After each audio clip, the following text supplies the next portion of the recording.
नमस्कार दोस्तों, स्वागत है आपका प्रतिष्ठा आईएएस एकेडमी अलीगढ़ के ऑफिशियल यूट्यूब चैनल पर। मेरा नाम शोभित है और मैं कॉम्पिटिटिव मैथमेटिक्स में स्पेशलाइज्ड हूँ। दोस्तों, आज हम मैथमेटिक्स का बहुत ही महत्वपूर्ण टॉपिक प्रॉफिट एंड लॉस पढ़ेंगे। तो सबसे पहले मैं आपको बताना चाहूँगा कि मैथमेटिक्स में जो अर्थमेटिक सेक्शन है, अंकगणित सेक्शन है, उसमें कई फैमिलीज होती हैं, जिसमें सबसे महत्वपूर्ण फैमिली, सबसे पहली और बुनियादी फैमिली परसेंटेज फैमिली होती है, जिसमें कई मेंबर्स आते हैं। उस फैमिली में काफ़ी मेंबर्स हैं, जैसे percentage, profit and loss, simple interest and compound interest. ये चारों टॉपिक मिलाकर परसेंटेज फैमिली को रिप्रेजेंट करते हैं। इसको हम फैमिली इसलिए कहते हैं क्योंकि परसेंटेज की कॉन्सेप्ट पर ये चारों जो टॉपिक हैं उनसे क्वेश्चंस बनते हैं। क्वेश्चंस को सॉल्व करने का जो बुनियादी तरीका है वो प्रतिशतता पर आधारित होता है। आज बात करते हैं प्रॉफिट एंड लॉस की। प्रॉफिट एंड लॉस परसेंटेज की ही एक एप्लीकेशन है, एक अनुप्रयोग है।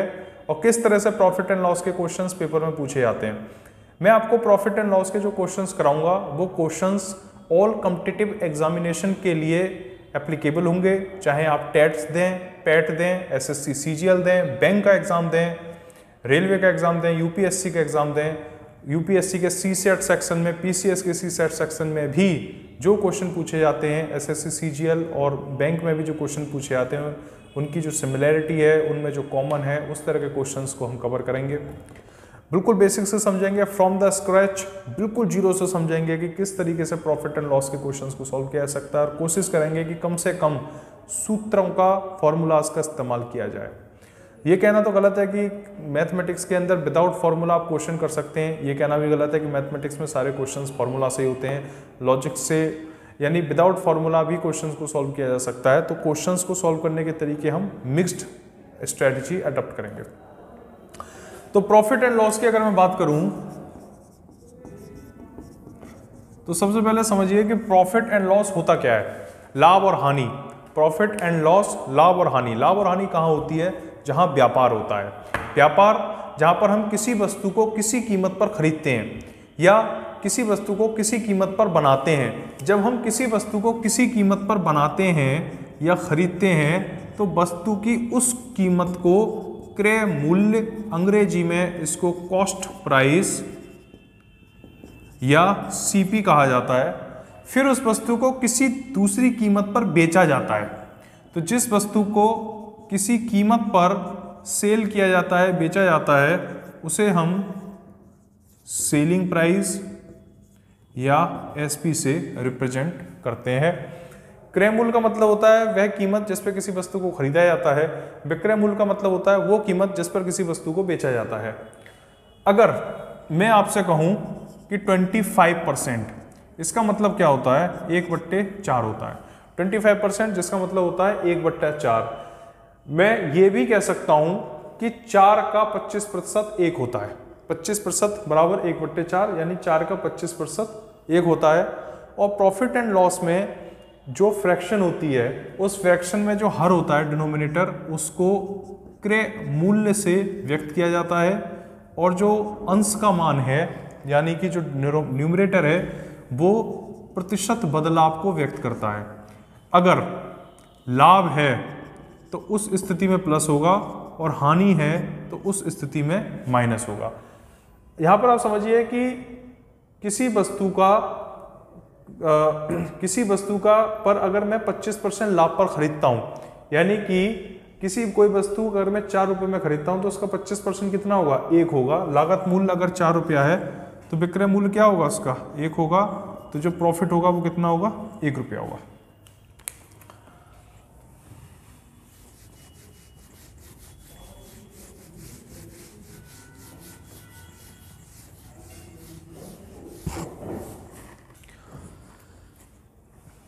प्रॉफिट एंड लॉस में जो फ्रैक्शन होती है उसकी डिनोमिनेटर क्रय मूल्य यानी कि कॉस्ट प्राइस को रिप्रेजेंट करती है, और न्यूमरेटर अंश का मान उस क्रय मूल्य में हुए बदलाव को व्यक्त करती है कि कितने प्रतिशत उसमें बदलाव होता है या क्या चेंजेस होता है। तो आगे बढ़ते हुए मैं आपको बताना चाहूँगा, कुछ क्वेश्चंस के साथ हम आगे बढ़ेंगे। एक क्वेश्चन लेते हैं, प्रॉफिट एंड लॉस के पहले क्वेश्चन से शुरुआत करते हैं। क्वेश्चन आपके सामने है कि एक वस्तु 16 सही 2/3% लाभ पर 1470 रुपये में बेच दी जाती है, क्रय मूल्य ज्ञात करें। तो यहाँ पर जो 16 सही 2/3% है, 3 की गुणा 16 में क्या रखूँगा 48, 48 में 2 जोड़ूंगा 50/3। मैं जानता हूँ कि परसेंटेज का मतलब 1/100 होता है, यानी कि 1/100, 50 से 100 कटता है 2 बार, यानी 1/6। तो 16 सही 2/3% का मान होगा 1/6। क्वेश्चन क्या कहता है कि एक वस्तु 16 सही 2/3% लाभ पर बेची जाती है, ठीक है। और जैसा कि हमने अभी जाना था कि किसी भी न्यू जो फ्रैक्शन की वैल्यू है, जो परसेंटेज में जो फ्रैक्शन आता है, उस फ्रैक्शन की जो वैल्यू है न्यू डिनोमिनेटर, वो क्रय मूल्य को रिप्रेजेंट करती है। तो जो 6 है उसका 16 से 2/3% क्या होता है 1 होता है। तो अगर ये मैं मान लूँ कि किसी वस्तु का क्रय मूल्य 6 है और वो 16 सही 2/3% लाभ पर बेची जाती है, यानी कि 6 का 16 सही 2/3% कितना होता है 1 होता है। तो प्रॉफिट कितना होगा 1 रुपया होगा। 6 रुपये की कोई वस्तु है, 1 रुपये की अगर लाभ पर बेची जाएगी तो वो कितने पर बेची जाएगी, वो 7 रुपये पर बेची जाएगी। लेकिन क्वेश्चन के अंदर दिया गया है कि वो वस्तु 1470 रुपये पर बेची जाती है।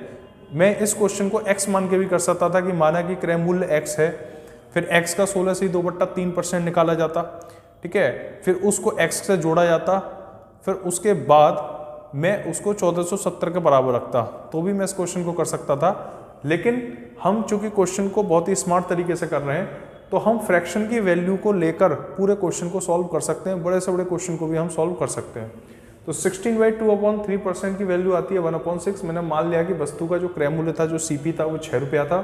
1 रुपये के फायदे पर 7 रुपये पर वो वस्तु बेची जाती है। लेकिन क्वेश्चन में दिया गया है कि वो वस्तु 1470 रुपये में बेची जाती है, लेकिन हमारे हिसाब से वस्तु 7 रुपये में बेची जाती है। तो 7 कितने के बराबर हो गया 1470 के बराबर हो गया।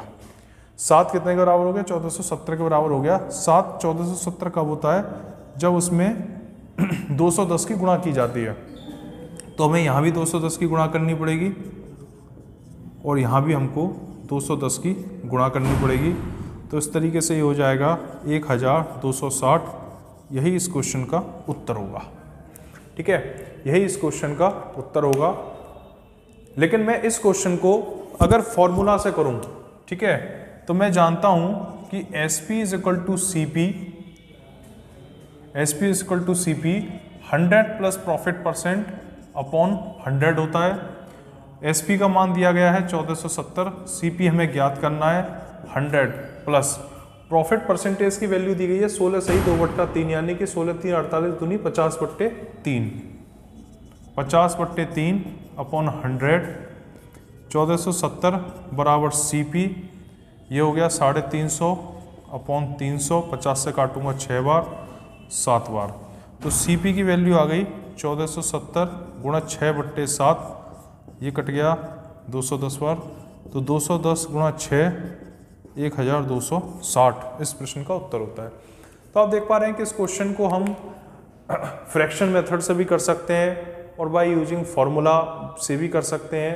जब हम फार्मूला से करते हैं तो इस तरह से क्वेश्चन जाता है कि SP = CP 100 plus profit percent upon 100 होता है, जहां पर SP का मान 1470 दिया गया है, CP हमें निकालना है 100 और प्रॉफिट परसेंटेज का मान 16 सही 2/3% निकाला गया है, यानी 50/3 सॉल्व कर दिया और हमें प्राप्त हो जाता है जो CP है, क्रय मूल्य है 1260 रुपये। हम इस क्वेश्चन को ऐसे भी कर सकते हैं कि मान लिया कि वस्तु का क्रय मूल्य 6 रुपये है, 1 रुपये के फायदे पर बेची जाती है, तो 7 रुपये पर बेची जाती है। 1 रुपये के फायदे पर ही क्यों बेची जाती है, उसने कहा कि जो वस्तु का क्रय मूल्य है, वस्तु 16 सही 2/3% लाभ पे बेची जाती है। तो 6 का 16 सही 2/3% कितना होता है 1, यानी कि 6 रुपये की अगर वस्तु है तो 1 रुपये के फायदे पे बेची जाती है। अगर 6 रुपये की वस्तु है 1 रुपये के फायदे पर बेचेंगे तो 7 रुपये में वस्तु को बेचा जाएगा। तो हमारे हिसाब से वस्तु 7 रुपये में बेची जाएगी तब जब हम 6 रुपये का क्रय मूल्य मान के चलते हैं। पर क्वेश्चन कहता है कि वस्तु का विक्रय मूल्य 1470 रुपये है, यानी कि 7 कितने के बराबर है 1470। 7 1470 कब होता है, जब 210 का मल्टीप्लाई करते हैं। आप पेपर में ऐसे भी कर सकते हैं कि 1470 में 7 का भाग लगा दें तो आपको 210 प्राप्त होगा, ठीक है। जब 210 का मल्टीप्लाई आप SP में करेंगे तो आपको प्रॉफिट में भी करना होगा, CP में भी करना होगा। क्यों करना होगा, क्योंकि ये तीनों वैल्यूज रेशो में हैं, ये तीनों वैल्यूज रेशो में है। दूसरे सवाल की तरफ बढ़ते हैं। दूसरा क्वेश्चन कहता है एक पुस्तक 150 से 300 की रेंज पर खरीदी जाती है और 250 से 350 के मध्य किसी रेंज पर बेच दी जाती है, तो बताइए कि वस्तु का अधिकतम लाभ क्या होगा जब ऐसे 15 पुस्तकें बेची जाएं। ये क्वेश्चन बहुत ही इंपॉर्टेंट क्वेश्चन है और कई एग्जामिनेशन में मैं इस क्वेश्चन को देख चुका हूँ। ठीक है, ये क्वेश्चन जो हमने पहले क्वेश्चन किया था बहुत ही आसान सा बेसिक सा क्वेश्चन था, ये उसी तरह का क्वेश्चन है, लेकिन क्वेश्चन में थोड़ा सा कॉमन सेंस का इस्तेमाल करना है। क्वेश्चन कहता है कि एक पुस्तक 150 से 300 की रेंज पे खरीदी जाती है, यानी कि जो क्रय मूल्य है वो 150 से 300 की रेंज पर है। वस्तु का जो क्रय मूल्य है वो 150 से 300 की रेंज का है और वस्तु 250 से 350 के मध्य किसी रेंज पर बेच दी जाती है, यानी कि वस्तु का जो विक्रय मूल्य है वो 250 से 350 के मध्य कोई रेंज है। वस्तु हो सकता है कि 151 में खरीदी गई, 152, 153, 154, वो किसी भी रेट पर खरीदी जा सकती है, जो मिनिमम 150 होगा और मैक्सिमम 350 होगा, और वस्तु किसी मिनिमम 250 रुपये पे बेची जाएगी और अधिकतम 350 पे बेची जाएगी और मध्य का भी कोई सा भी प्राइस पुस्तक का हो सकता है। इस पूरे क्वेश्चन में जो मैजिकल लाइन है, जो मैजिकल वर्ड है, वो है अधिकतम लाभ क्या होगा। अधिकतम लाभ कब होगा? अधिकतम लाभ तब होगा जब हम किसी वस्तु को कम से कम कीमत पर खरीदें और अधिक से अधिक कीमत पर उसको बेच दें। ठीक है, अगर मैं वस्तु को 150 रुपये में खरीदता हूँ और 350 रुपये में बेच देता हूँ तो मुझे अधिकतम लाभ होगा। ठीक है, तो प्रॉफिट क्या होगा मेरा? SP maximum minus CP maximum, यानी कि किसी वस्तु को कितने में हम बेचते हैं उसमें से घटा दिया जाए किसी वस्तु को कितने में हम खरीदते हैं, तो हमें प्रॉफिट पता चलता है। तो SP मैक्सिमम कितना है? 350, CP मैक्सिमम कितना है? 150। तो एक वस्तु की कीमत कितनी आ गई आपकी? 200 रुपये आ गई। एक वस्तु की कीमत कितनी आ गई? 200 रुपये। अधिकतम कीमत, एक वस्तु पर अधिकतम मुनाफा 200 रुपये कमाया जा सकता है। तो अगर एक वस्तु पर अधिकतम मुनाफा 200 रुपये कमाया जा सकता है तो 15 वस्तुओं पर अधिकतम मुनाफा कितना कमाया जाएगा? 3000। ये इस प्रश्न का उत्तर होगा, ये इस क्वेश्चन का आंसर होगा। चलिए दोस्तों, तीसरे क्वेश्चन पर आते हैं। तीसरा क्वेश्चन है, यदि 12 वस्तुओं का क्रय मूल्य 9 वस्तुओं के विक्रय मूल्य के बराबर है, साथ ही 8 वस्तुओं पर बट्टा डिस्काउंट 6 वस्तुओं के लाभ के बराबर है, तो ज्ञात करें profit percent minus discount percent का मान क्या होगा। देखिए, क्वेश्चन जैसा कह रहा है हम वैसे करते जाएंगे। यदि 12 वस्तुओं का क्रय मूल्य 9 वस्तुओं के विक्रय मूल्य के बराबर है, ठीक है, यानी कि अर्थात 12 CP is equal to 9 SP। 12 वस्तुओं का क्रय मूल्य 9 वस्तुओं के विक्रय मूल्य के बराबर है, तो यहाँ से मैं कह सकता हूँ कि CP अपॉन SP की जो वैल्यू होगी वो 9/12 होगी। 9 और 12 3 से विभाजित हैं, तो अगर CP 3 है तो SP कितना होगा? 4 होगा। अगर CP 3 है तो SP कितना होगा? 4 होगा। अगर CP 3 है तो SP कितना होगा? 4 होगा। अगर आप 3 रुपये में किसी वस्तु को खरीदते हैं और 4 रुपये में बेच देते हैं तो आपको लाभ कितने का होता है? 1 रुपये का होता है। अगर 3 रुपये की कोई वस्तु खरीदते हैं, 3 रुपये की कोई वस्तु खरीदते हैं और उसे 4 रुपये में बेच देते हैं तो आपको लाभ कितने रुपये का होगा? 1 रुपये का होगा। तो जो प्रॉफिट है वो 1 रुपया होगा, जो प्रॉफिट है वो 1 रुपया होगा। लेकिन मुझे ज्ञात करना है प्रॉफिट परसेंटेज। तो प्रॉफिट परसेंटेज क्या होता है? Profit upon CP multiply 100। Profit upon CP multiply 100। तो प्रॉफिट है मेरा 1 रुपया और जो CP है वो कितना है? 3 रुपया। मल्टीप्लाई 100, 3 का भाग 100 में लगाया तो 33.33। ये मेरा क्या मान आ गया? प्रॉफिट परसेंटेज आ गया। ठीक है, वो आपसे पूछ रहा है profit percent minus discount percent बताइए, तो मुझे प्रॉफिट परसेंट की जो मान है, जो प्रॉफिट परसेंट की वैल्यू है वो निकल कर आ गई। अब मैं डिस्काउंट परसेंट को फाइंड करूंगा। ठीक है, अब डिस्काउंट परसेंट को समझने के लिए यहाँ ले लेते हैं। डिस्काउंट के लिए कहता है कि 8 वस्तुओं पर बट्टा, 8 वस्तुओं पर डिस्काउंट 6 वस्तुओं के लाभ के बराबर है। तो सेम जैसे यहाँ किया था वैसे ये करेंगे। D/P is equal to 6/8, 3/4। यानी कि 4 वस्तुओं पर प्रॉफिट, यानी कि अगर प्रॉफिट 4 है तो डिस्काउंट कितना है 3, अगर प्रॉफिट 4 है तो डिस्काउंट कितना है 3, लेकिन हमारा प्रॉफिट कितना है 1। ये क्या कह रहा है, प्रॉफिट 4 है तो डिस्काउंट 3 है, लेकिन हमारा प्रॉफिट कितना है 1। अगर मैं 1 को 4 कर दूं तो मैं कह सकता हूं कि मेरा डिस्काउंट 3 होगा। तो ये जो प्रॉफिट की वैल्यू 1 है, अगर मैं इसमें 4 का मल्टीप्लाई कर दूं तो मुझे नया जो सीपी प्राप्त होगा वो 12, प्रॉफिट 4 और एसपी कितना होगा 16 होगा। ठीक है, मैंने क्या किया कि प्रॉफिट की वैल्यू 1 से 4 कर दी ताकि मैं इस पार्ट को, क्वेश्चन के इस हिस्से को क्वेश्चन के दूसरे हिस्से से मैच करा सकूं। रेशो मैंने बैलेंस कर दिए। अब आप कंफ्यूज हो रहे होंगे कि सर 4 का मल्टीप्लाई क्यों कर दिया। देखो क्वेश्चन पर कोई फर्क नहीं पड़ा। क्वेश्चन क्या कहता है कि 12 वस्तुओं का क्रय मूल्य 9 वस्तुओं के विक्रय मूल्य के बराबर है, यानी कि अगर CP 3 है तो SP कितना है 4 है।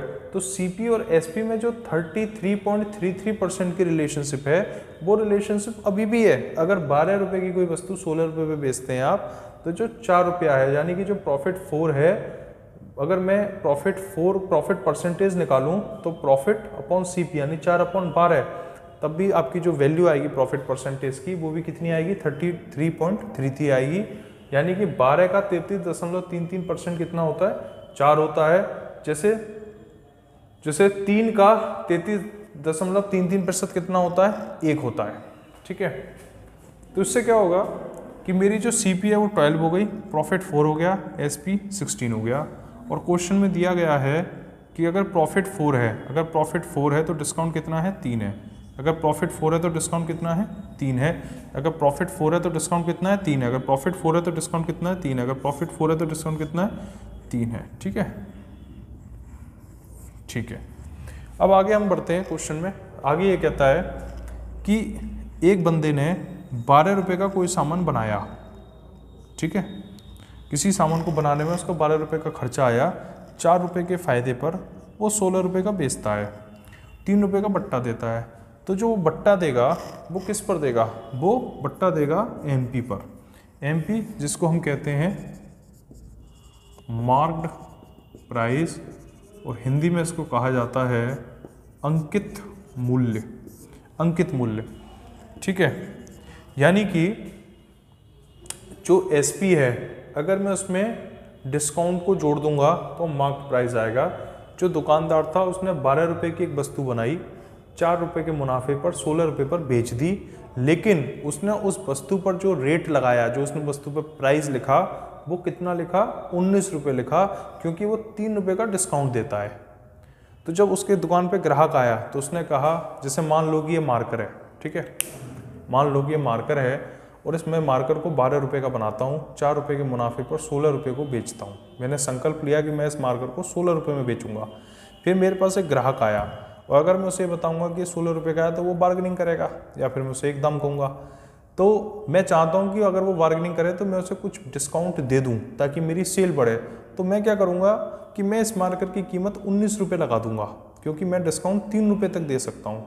तो मैंने इस मार्कर की कीमत 19 रुपये लगा दी और अब मैं 3 रुपये के डिस्काउंट पर इस मार्कर को 16 रुपये का बेच रहा हूँ, जबकि मैं इसे 12 रुपये में बनाता हूँ और मैं इसे 4 रुपये के मुनाफा इससे अर्न करता हूँ।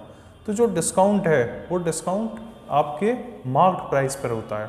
तो डिस्काउंट जो हो रहा है वो कितना हो रहा है 3 रुपये का हो रहा है। कितने पे हो रहा है 19 पे हो रहा है। ये MP की वैल्यू 19 कैसे आई कि मैंने डिस्काउंट के 3 रुपये सेलिंग प्राइस के साथ ऐड कर दिए। ठीक है, तो अब मुझे डिस्काउंट परसेंटेज निकालना है। तो डिस्काउंट परसेंटेज कैसे निकलेगा, डिस्काउंट की वैल्यू है 3।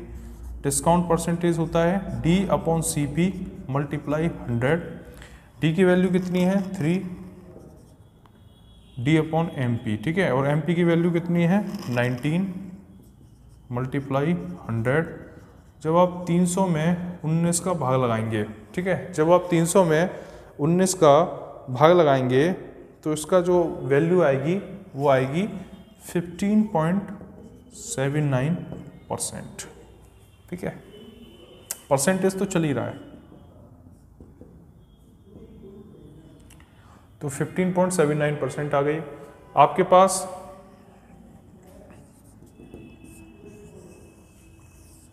प्रॉफिट परसेंटेज आ गया, डिस्काउंट परसेंटेज आ गया, और इन दोनों का अंतर यानी कि 33.33 में अगर मैं 15.79% को घटा दूं तो जो मेरा आंसर आएगा वो होगा 17.54% और यही इस क्वेश्चन का उत्तर होगा। यही इस प्रश्न का उत्तर होगा। मैं फिर से एक बार इस क्वेश्चन को एक्सप्लेन कर देता हूँ। यदि 12 वस्तुओं का क्रय मूल्य 9 वस्तुओं के विक्रय मूल्य के बराबर है तो 12 CP = 9 CP हो गया। ये वाला स्टेप आपके समझ में आ गया। अब आप देखिए कि CP/SP यानी कि जो CP है इसमें नीचे आ गया SP और जो 9 था इसके नीचे चला गया 12, तो CP और SP का जो अनुपातिक संबंध है, जो अनुपातिक मान है वो क्या है, 3/4 है। यानी कि CP अगर 3 रुपया है तो SP कितना है, 4 रुपया। अगर किसी वस्तु को 3 रुपये में खरीद रहे हो, 4 रुपये में बेच रहे हो तो कितने रुपये का लाभ कमा रहे हो आप, 1 रुपये का लाभ कमा रहे हो। ठीक है, 3 और 1 कितना होता है, 4 होता है। फिर उसके बाद क्वेश्चन वो ये कहता है कि 8 वस्तुओं का बट्टा 6 वस्तुओं के लाभ के बराबर, यानी 8D = 6P। जैसे यहाँ किया था दोबारा से वही स्टेप, 8D = 6P, D/P हो गया 6/8, 3/4 हो गया। D/P के बीच में रिलेशन क्या है, 3/4 की रिलेशनशिप है। तो अगर प्रॉफिट 4 है तो डिस्काउंट कितना है, 3, लेकिन हमारा प्रॉफिट कितना था, 1 था। 1 को 4 करने के लिए 4 का मल्टीप्लाई कर दिया तो प्रॉफिट 4 हो गया। लेकिन रेशियो में क्या होता है कि आपको बैलेंस करना पड़ता है। तो जब 4 का मल्टीप्लाई इधर किया तो 4 का मल्टीप्लाई इधर भी किया, 4 का मल्टीप्लाई CP में भी किया, तो 4 3 12, 1 × 4 4, 4 चौक 16। यानी CP प्रॉफिट और SP का रिलेशनशिप क्या आ गया, 12 4 16 का रिलेशनशिप आ गया, जैसा कि मैंने बताया था। अब जब प्रॉफिट 4 है तो डिस्काउंट कितना होगा, अगर प्रॉफिट 4 है तो डिस्काउंट कितना होगा, 3। अगर प्रॉफिट 4 है तो डिस्काउंट कितना होगा, 3 होगा। ठीक है, अगर किसी वस्तु को मैं 16 रुपये पे बेचता हूँ, 3 रुपये का डिस्काउंट देता हूँ, तो मैं उसे उसका कितना मार्क दिखा रहा हूँ, शॉपकीपर जो शॉपकीपर है वो कस्टमर को उसका कितनी कीमत दिखाता है, वो 19 रुपये दिखाता है। ठीक है, 19 रुपीज़ दिखाता है। तो अभी मुझे निकालना है डिस्काउंट परसेंटेज। तो डिस्काउंट परसेंटेज होता है डिस्काउंट अपॉन MP × 100। डिस्काउंट है 3, MP है 19 × 100, 300/19, 15.79% डिस्काउंट परसेंटेज का मान होगा। प्रॉफिट परसेंटेज का मान निकाल लिया, डिस्काउंट परसेंटेज का मान निकाल दिया, दोनों को घटा दिया, 17.54% इस प्रश्न का उत्तर होगा। अगले क्वेश्चन की तरफ बढ़ते हैं। क्वेश्चन नंबर 4 कहता है, एक व्यक्ति 2 बकरियां 1008 रुपये में खरीदता है। एक व्यक्ति 2 बकरियां 1008 रुपये में खरीदता है। यदि एक बकरी 20% हानि पर और दूसरी 44% लाभ पर बेच दी जाती है तो उस बकरी का क्रय मूल्य यानी CP क्या होगा जो हानि पर बेची गई। दोनों बकरियों का SP यानी कि जो बेचने की कीमत है वो समान है। ये हमारा क्वेश्चन है।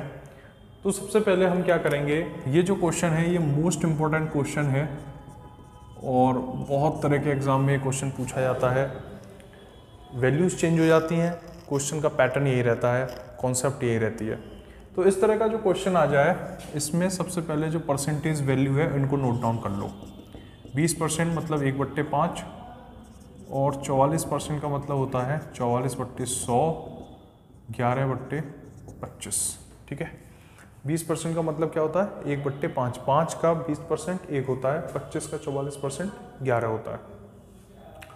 ठीक है, मेरे पास 2 बकरियां हैं, G1 G2, CP प्रॉफिट या लॉस और SP।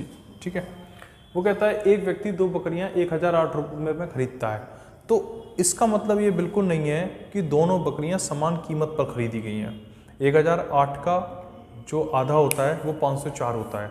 तो बहुत से बच्चे, बहुत से स्टूडेंट ये गलती करते हैं कि इस तरह के क्वेश्चन में दोनों बकरियों की जो लागत मूल्य है उसे समान कर लेते हैं कि दोनों बकरियों को वो 504 और 504 की कीमत पर खरीद लेते हैं। उसने कहा कि 2 बकरियां 1008 रुपये में खरीदी गई। ऐसा हो सकता है कि एक बकरी अगर इसमें 600 रुपये की खरीदी गई तो बाकी की बकरी 1008 माइनस 600 यानी लगभग 408 रुपये में दूसरी बकरी खरीदी गई होगी। ठीक है, तो 2 बकरियों को खरीदे जाने की कीमत समान हो ऐसा क्वेश्चन में नहीं कहा गया है। क्वेश्चन में कहा गया है कि 2 बकरी 1008 रुपये में खरीदी गई हैं। ठीक है, पहला ये की पॉइंट था। दूसरा पॉइंट ये है, यदि एक बकरी 20% हानि पर और दूसरी 44% लाभ पर बेच दी जाती है। ठीक है, तो मैंने मान लिया कि एक बकरी 5 रुपये में खरीदी गई, तो 5 का 20% कितना होता है, 1 रुपया होता है। 1 रुपये के हानि पर तो कितने पे बेची जाएगी, 4 रुपये पर बेची जाएगी। 5 रुपये की बकरी मैंने खरीदी, 1 रुपये की हानि पर 4 रुपये की बेची जाएगी। आगे कहता है कि दूसरी 44% लाभ पर बेच दी जाती है। 44% मतलब 11/25। अगर दूसरी, मैंने कहा था कि ये जो हर है ये CP माना जाएगा और जो 11 है ये चेंजेस को रिप्रेजेंट करेगा, ठीक है। तो दूसरी बकरी अगर 25 रुपये की है तो वो लाभ पर, यानी कि 11 रुपये के फायदे पर 36 रुपये पर दूसरी बकरी बेची गई है। आगे क्वेश्चन कहता है कि उस बकरी का सीपी क्या होगा जो हानि पर बेची गई है, यानी कि इस 5 का मान क्या होगा, ठीक है। देखिए इसमें एक बात समझिए कि इस पूरे क्वेश्चन में दूसरा की पॉइंट ये है कि दोनों बकरियों का एसपी समान है, दोनों बकरियों का विक्रय मूल्य समान है। लेकिन पहली बकरी का विक्रय मूल्य कितना है 4, दूसरी बकरी का कितना मूल्य है 36। क्या 4 36 के बराबर होता है? नहीं होता। लेकिन उसने क्या कहा, दोनों बकरियों का एसपी समान है। अब हमें दोनों बकरियों का जो एसपी है, यानी दोनों बकरियों का जो विक्रय मूल्य है, उसका मान समान करना होगा। तो 4 को 36 बनाने के लिए मैं क्या करूँगा, 9 का मल्टीप्लाई करूँगा। 4 का मान मैं ऐसा भी कर सकता हूँ कि मैं 36 में 9 का भाग लगा दूँ, तो 9/36 कितना होता है 4, तो ये 11/9 हो जाएगा, ये 25/9 हो जाएगा और क्वेश्चन बहुत कॉम्प्लिकेटेड हो जाएगा। तो एक स्मार्ट कैलकुलेशन तरीका है कि आप मल्टीप्लाई वहाँ करें जहाँ से क्वेश्चन फ्रैक्शन में ना जाए। मैंने 36 को 4 ना बनाते हुए 4 को 36 बनाना ज़्यादा सुगम समझा, तो मैंने 4 में 9 की गुणा कर दी, तो मैं 1 में भी 9 की गुणा करूँगा और मैं 5 में भी 9 की गुणा करूँगा, ठीक है। ऐसा मैं क्यों करूँगा, अगर मैं यहाँ 9 का मल्टीप्लाई कर रहा हूँ तो ऊपर की दोनों संख्याओं में मल्टीप्लाई क्यों कर रहा हूँ, क्योंकि ये जो पहली बकरी है जो गोट 1 है, इसमें जो सीपी प्रॉफिट लॉस और एसपी है, इनके बीच में रेशो रिलेशन है, आनुपातिक संबंध है। अगर मैं ये कहता हूँ कि एक व्यक्ति ए और एक व्यक्ति बी है, ए की उम्र 50 साल और बी की उम्र 40 साल है, तो 0 से 0 काट के मैं कह सकता हूँ कि ए और बी में उम्र का जो अनुपात है वो 5:4 है। ए और बी में जो उम्र का अनुपात है वो 5:4 है। अगर मैं ए में, ये तो आनुपातिक मान हो गया, ठीक है, लेकिन ए और बी की एक्चुअल उम्र क्या है 5x 4x, जहाँ x का मान कितना है 10, तभी तो 5x 50 हो गया, 4x 40 हो गया, तो x का मान कितना है 10। तो a की वास्तविक उम्र कितनी है 5x, b की वास्तविक उम्र कितनी है 4x। अगर मैं a में 20 साल बढ़ा दूं, ठीक है, तो मुझे b में भी 20 साल बढ़ाने पड़ेंगे, इंक्रीज करने पड़ेंगे, तभी दोनों की उम्र का जो अनुपात है वो समान रहेगा, ठीक है, क्योंकि समय सबके लिए बराबरी से चलता है। तो अगर a की उम्र एकदम से 20 साल बढ़ेगी तो b की उम्र भी एकदम से 20 साल बढ़ेगी। तो आनुपातिक मान जो होते हैं, अनुपात जो होता है उसमें 2 संख्याएं, अनुपात जो 2 संख्याओं के मध्य होता है, उसमें अगर एक आनुपातिक मान में बदलाव किया जाता है तो ठीक उतना ही बदलाव दूसरे आनुपातिक मान में भी किया जाता है। तो अब आपको पता चल गया कि 5 9 होता है 45, ये हो गया -9 और 9 चौक 36 होते हैं, ठीक है। तो अब क्वेश्चन में जो कंडीशन है वो सारी सेटिस्फाई हो गई। दोनों बकरियों का एसपी समान है, पहली बकरी का एसपी 36, दूसरी बकरी का एसपी 36, यानी कि ये वाली लाइन का काम पूरा हो गया, ठीक है। अब देखिए वो कहता है कि एक व्यक्ति 2 बकरियां 1008 रुपये में खरीदता है। मैंने पहली बकरी कितने में खरीदी 45 रुपये में, दूसरी बकरी कितने में खरीदी 25 रुपये में खरीदी, तो 45 और 25 का सम कितना होता है 70 रुपये होता है। मैंने दोनों बकरियां 70 रुपये में खरीदी, पर क्वेश्चन में कितना दिया हुआ है 1008 दिया गया है, यानी कि 70 कितने के बराबर है 1008 के बराबर है। तो मैं कह सकता हूँ कि 70 unit is equal to 1008, 1 unit 1008 upon 70, 14 दूनी 28, 14 सत्ते 98, 14 दूनी 28, तो 1 यूनिट का मान हो जाता है आपका 98 2 और 98, ठीक है। 14 पंजे 70 और 14 का भाग 1008 में लगाऊंगा तो कितना होगा 72 इसका मान होगा, ठीक है। तो 72/5 क्या आ गया 1 यूनिट का मान आ गया, तो 1 यूनिट की वैल्यू हो गई 72/5। अब वो आपसे पूछ रहा है कि उस बकरी का सीपी क्या होगा जो हानि पर बेची गई है। तो कौन सी बकरी हानि पर बेची गई है G1, यानी पहली बकरी हानि पर बेची गई है, ठीक है। तो उसका सीपी कितना है 45, तो 45 यूनिट 45 गुणा 72/5 9, ठीक है। तो ये हो जाएगा 608 648 648 ये इस क्वेश्चन का आंसर होगा। अगर वो आपसे पूछता है कि उस बकरी का क्रय मूल्य क्या होगा जो लाभ पर बेची गई है, तो आप 45 की जगह क्या रखेंगे, 25 रखेंगे। उस बकरी का विक्रय मूल्य क्या होगा जो हानि पर बेची गई है, तो 36 की जगह क्या रखेंगे और 45 की जगह 36 आएगा। ठीक है, दोनों बकरियों को कुल कितने पर बेचा गया है, तो 36 और 36 72, तो यहाँ 72 यूनिट करेंगे, तो 72 मल्टीप्लाई 72 गुणा 5। ठीक है, तो ऐसे इस क्वेश्चन को सॉल्व किया जा सकता है। चलिए बच्चों, 5वें क्वेश्चन की तरफ बढ़ते हैं। 5वां क्वेश्चन कहता है कि एक वस्तु 13.5% हानि पर बेची जाती है। ठीक है, तो मैंने मान लिया कि जो वस्तु का CP है वो कितना है, 100 रुपये है। 100 रुपये की कोई वस्तु मैं खरीदता हूँ, 13.5% की हानि पर बेच देता हूँ, तो माइनस 13.5% कितना हो जाएगा, ये हो जाएगा 86.5, 86.5। यदि 86.5 में मैं 13.5 को जोड़ूंगा तो कितना हो जाएगा, 100 हो जाएगा। यदि वह 1104 रुपये अधिक पर बेची जाती, यदि वह वस्तु 1104 रुपये अधिक पर बेची जाती। अब ये जो लाइन है, इस लाइन को इस समय कंसीडर नहीं करना। ठीक है, इस समय कंसीडर नहीं करना। ये लाइन आगे इसलिए डाली गई है ताकि बच्चा जब क्वेश्चन को एक लाइन से शुरू करता है तो वो फंस सकता है, इसलिए पहले क्वेश्चन को हमेशा मैथमेटिक्स में लैंग्वेज बेस्ड क्वेश्चन को पहले पढ़ा जाता है कि एक वस्तु अगर 13.5% की हानि पर बेची जाती है, यानी 100 रुपीज़ की कोई पुस्तक थी या कोई वस्तु थी, वो 13.5% की हानि पे बेची जाएगी, तो वो 86.50 पे बेची जाएगी।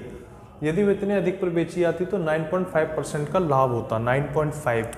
ठीक है, तो कुछ चेंज होता जिसकी वजह से क्या होता कि वो 109 रुपये 50 पैसे पर बेची जाती, यानी कि 9.5% का क्या होता, लाभ होता। ठीक है, मैं इस क्वेश्चन को अब ऐसे पढ़ सकता हूं कि एक वस्तु 13.5% की हानि पर बेची जाती है, फिर कुछ बदलाव हुआ, फिर कुछ बदलाव हुआ, फिर कुछ बदलाव हुआ, जिसकी वजह से अब वो वस्तु 9.5% के लाभ पर बेची जाती है। ठीक है, पहले वस्तु 86 रुपये 50 पैसे पे बेची जा रही थी, फिर कुछ चेंज हुआ जिसकी वजह से वो 109 रुपये 50 पैसे में बेची जाती है। तो कितना चेंज हुआ, क्या चेंज हुआ, 86.5 में क्या जोड़ूं कि मैं 109.5 हो जाए, तो अगर मैं इसमें 23 जोड़ दूं, 86.5 में अगर मैं 23 जोड़ दूं तो वो 109.5 होता है। तो क्वेश्चन में दिया गया है कि वह 104 रुपये अधिक में बेचे, पर मेरे हिसाब से कितने में बेचे, 23 रुपये अधिक पे बेचे, तो 23 यूनिट इज इक्वल टू 1104, तो 1 यूनिट इज इक्वल टू, ये हो जाएगा आपका 1104 बट्टे 23। ठीक है, 23 चौका 23 एकम 23, ये हो जाएगा आपका 104 8 84। ठीक है, तो ये हो जाएगा 48। तो CP